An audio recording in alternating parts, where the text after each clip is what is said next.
Tengo que contarles un capítulo de mi vida que creí que estaba cerrado.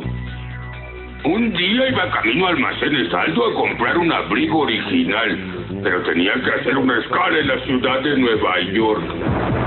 ¡No puede ser! ¡No!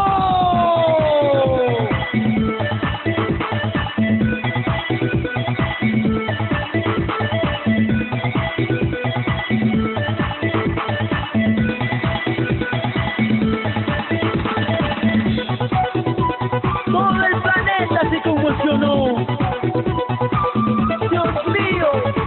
¡Ayúdame!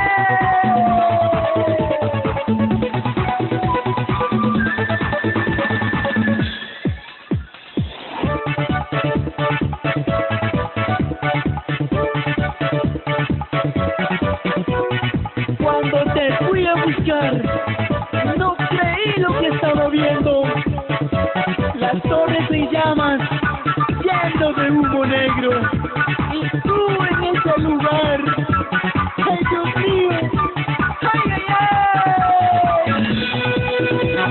Cuando me fui a Nueva York, pensé encontrarme con mi amorcito. Ella vivía en Nueva York y trabajaba en Torres Gemelas.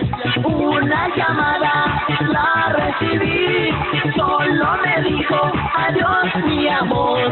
Diosito lindo, no puede ser, solo llorando podré olvidar. ¡Ay, ay,